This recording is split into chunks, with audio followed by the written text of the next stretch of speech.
Hey everyone, welcome back to my channel.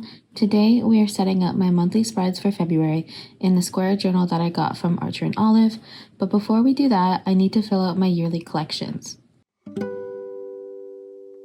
Starting with my 25/25s in 2025, I'm using dotted markers from Ohuhu and I've already labeled what each color will be.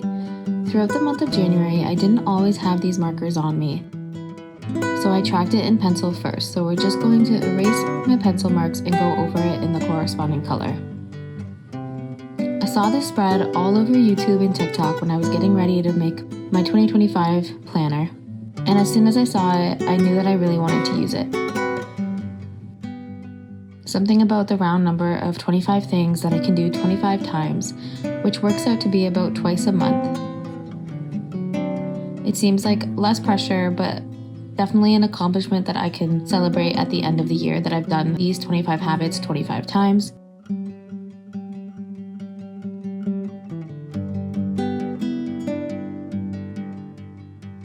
Some examples of the habits I chose were getting 30 active minutes during a yoga session, 25 dance parties, using my dumbbells 25 times, going for a walk on my lunch break at work 25 times, going for a hike 25 times, 25 dates with my partner, 25 paperback books bought, 25 paperback books read, 25 ebooks read, 25 stream of conscious writing sessions, 25 tarot card pulls, 25 hair care treatments, 25 money transfers to my investments, 25 YouTube videos posted, and 25 times I added recipe cards to my recipe box.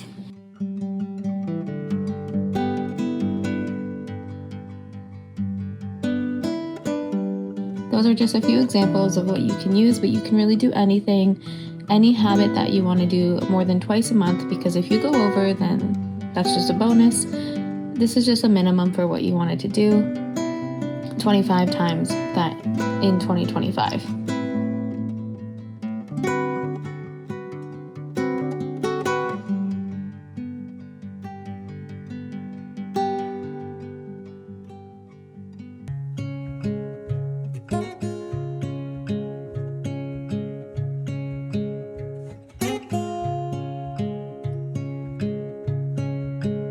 Flipping over, we have my 52 mini goals in 52 weeks. These are just 52 things that I want to accomplish by the end of the year, but they're small that they're not really trackable. They include things like meditating 30 days straight, learning basic crochet stitches, finishing a diamond painting, hiking a mountain, going for a late night walk, maybe going swimming. Things that I don't normally do often, but I want to do at least once this year. Flipping over, we have my 25 hours of meditation spread. When I was thinking about my goals for 2025, I knew that I really wanted to track my meditation minutes and set an accumulative goal. I have a separate tracker that I use to track each individual meditation session in my traveler's journal and how many minutes I meditated. On my yearly tracker here, I have 25 columns and 30 rows, and each square represents 2 minutes. Whenever I meditate, I set a timer for increments of 2, which makes it a lot easier to track. This means I'm meditating for either 2 minutes, 4, 6, 8, or 10 minutes, with longer sessions in between on the weekends for like 16 or 20 minutes. A couple years ago when I started meditating for even 2 minutes was a huge challenge for me. It really motivated me because I really wanted to be able to sit even for at least 2 minutes in just stillness. To meditate for 25 hours in a year, I'll need to meditate for an average of 4 minutes a day, making this a doable habit for me. So in total, I meditated for 3 hours and 20 minutes in January.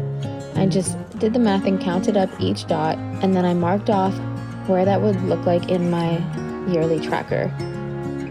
Each month of the year already has a color corresponding to it, so now I'm just dotting all the boxes that I need to in order to represent 3 hours and 20 minutes done in January. I feel like at this rate I'll be done this tracker in no time. and that's a huge accomplishment for me. I did 25 hours because, of course, the year is 2025. But if this works out for me, I might do 25 hours next year and keep going with this challenge. I think 4 minutes a day, especially in the morning, is really doable for me. But I feel like if I don't hit it, I can still meditate before bed for 4 minutes. The good thing about setting a goal for 4 minutes is that it is doable to the point where most of the time when I meditate, I actually go over my goal.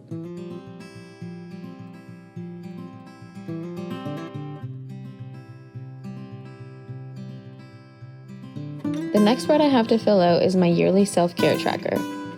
For this, there are 3 things that truly make me feel the most me and the most at peace in my life, and that is journaling, meditating, and yoga.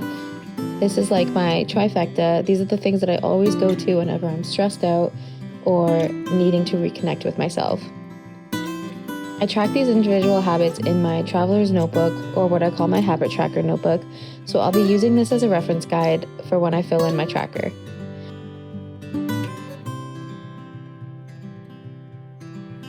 I found it was a lot easier to pinpoint the days that I didn't do the habit, then use the grade marker to color those days in gray, and then fill out the other spaces with the tracker's color to signify that I did do the habit.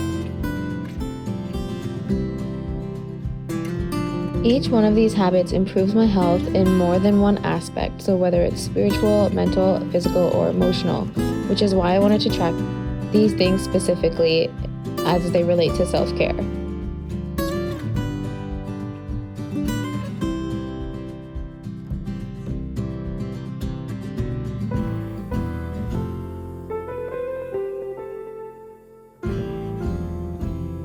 The next spread I have here is my life aspects and goals and intentions.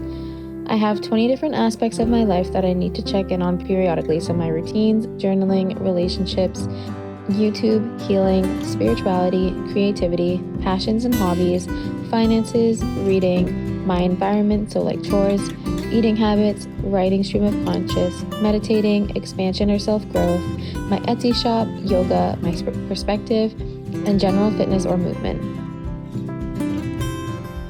I'll use this page to fill in how I want to feel about each aspect of my life and what my ideal outcome by the end of the year for each would be. It's blank right now, but only because I have a digital version of this already set up and I want to solidify it before transferring it to a more permanent place in my notebook that I can reference throughout the year. The next spread builds off my life aspects but combines it with a level 10 spread. I created these tables on my laptop first and then printed them out on sticker paper to keep it looking nice and neat and clean. On the left side I have the level 10 life, where I'll fill in a box when I make progress in each life aspect. And then I have a little bingo cards on the right side here, which is just 9 goals for each life aspect. And by flipping up this card, I'll be able to write the date that I accomplished each one on the bottom page. I loved the idea of a level 10 life for my life aspects, but I also needed some more concrete goals or examples of moving forward, and I wanted it to be fun to fill out or color in. Unfortunately, in January, I haven't completed any of these little goals, but we still have the rest of the year, so that's okay.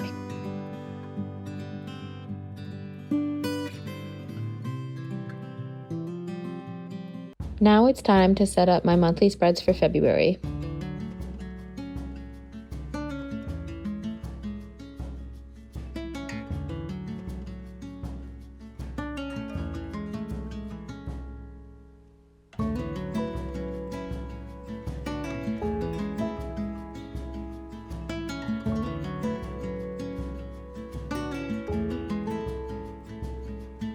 This is the first time in years that I'm making a monthly spread in a notebook, and this is my first time ever using a square journal for my monthly spreads too. I had a very different vision for this spread than how it turned out, but I really enjoyed the process. I actually love going into creating journal spreads and not knowing what's going to happen and just going with it. Of course, I have a very basic and general idea of what purpose I want my spreads to serve in regards to systems and organization. But the decoration aspect of it is always kind of I I never know what's going to come out, and it's kind of more enjoyable that way. I did have to change my initial thought a few times based on the materials I was using. I wanted some sort of a Dutch door here so that I could highlight the cardstock that I was using. I wanted this beautiful sunset picture to be the main focus of my February title page, but I also wanted to have these cute paper designs poking out around it. I really wanted to do a calendar layout for this spread, which is actually a layout I never use other than glancing at it to see when the dates fall during the month. I thought I could make 28 boxes in a calendar form, and I was going to fill in each square with something I was proud of myself for that day. If you feel like you need a monthly calendar in your spread but you never know what to use it for, this is a great idea. I have also used this kind of spread for writing down something positive that happened that day, something funny that happened, something that made me smile, or you can use it as a gratitude log. I quickly realized that I wasn't going to be able to fit in the calendar in the way that I wanted and have room for decoration, so I decided to just write down each day of the month in a column and do this journaling exercise in a list form. The back of my February title page is going to be where I keep my goals for the month. Normally I wouldn't put it behind the title page, but I actually really love it. I also decided to put a box for the task lists for each week of the month. For my goals page, I just wrote down 1 or 2 goals for each aspect of my life. This next spread is going to be my reading tracker. I got this idea from Jashi Corinne, but I wanted to put my own spin on it. Essentially, you have a table where the columns represent the book that you're reading and the rows represent the day of the month. All you do is put a dot underneath a column for the book that you read that day. But since I also wanted to track the pages I read, I created a key so that each color represents a different bracket of pages. On the left side, I left a space so that I could write down some reading goals that I had for the month, and a little key at the bottom so that I know which book each letter represents. This spread works perfect for me because I'm the kind of reader who always has more than one book on the go, and being able to see an overview of when I read and how much of each book I read is really going to be helpful for me. Sometimes I like to set a goal of reading 100 pages a day or more than 50 pages a day as a minimum, but it's hard for me to track how many pages I've read when I'm reading more than one book. I'm hoping this spread will help me out with that. Unfortunately, I had some technical difficulties this month with trying to edit this video and get it up on time, so I'm recording this voiceover at the end of the month, and I can say that this spread didn't really work for me. I didn't always have my notebook on me, and it was really hard to write down the amount of pages I read and keep track of it all. It started out pretty good, and I used this spread for about the first week and a half. Then I moved into a digital format for this, and then I stopped using it altogether. In regards to my reading goals, I think the way that I want to track it from now on is just noting whether I read over 50 pages, over 100 pages, or over 150, or over 200 pages. I just want to know the amount of pages I read in total. I don't need to know how many pages I read for each book.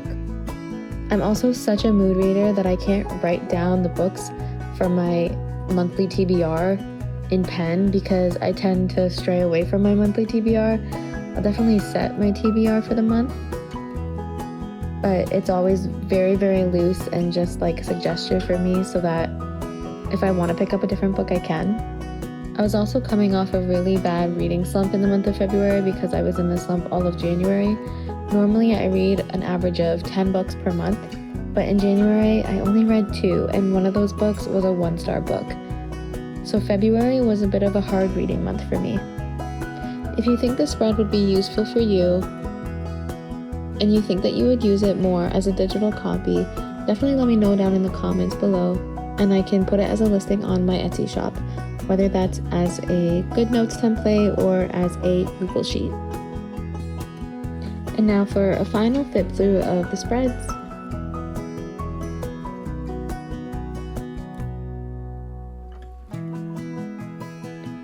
I hope you enjoyed my February monthly setup, and thank you guys so much for watching. See you in the next video. Bye!